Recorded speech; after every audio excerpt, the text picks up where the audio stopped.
Hello guys, তো এই হলো আমার হোস্টেল, যাকে নিয়ে এত ভিডিও শেয়ার করেছি। ওখান থেকে অনেক কমেন্টও পেয়েছি। যাই হোক, এই হলো সেই হোস্টেল। আগে যেখানে নিজের ইচ্ছায় যখন ইচ্ছে তখন ঢুকতে পারতাম, বেরোতে পারতাম। এখন গেটটা খোলাই রয়েছে, কিন্তু কিন্তু আর সেইভাবে ঢুকে যাওয়ার অধিকারটা হয়তো নেই। তো থেকে যাবে শুধু স্মৃতির পাতার সেই মেমোরিগুলো।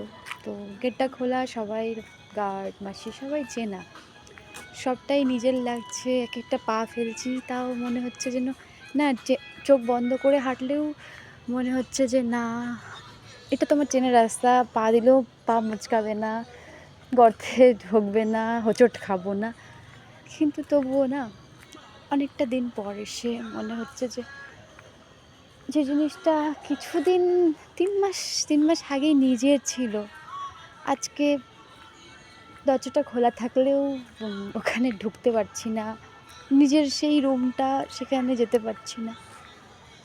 সব কিছুর সমাপ্তিই নাকি দরকার ছিল, কিন্তু না, অনেক দিন পর এসে এই যে আমার সেই নিবেদিতা গার্লস হোস্টেল, অনেক দিন পর এসে প্রচণ্ডই খারাপ লাগছে। ভালো লাগছে না, খারাপ লাগছে, জাস্ট এক্সপ্লেন করতে পারছি না। তো আর হচ্ছে না আর কি, ওই যে আমাদের হোস্টেলের লোগোটা দেখা যাচ্ছে। তো যাই হোক, এ হলো আমার হোস্টেল, আমি আর কিছু বলতে পারছি না।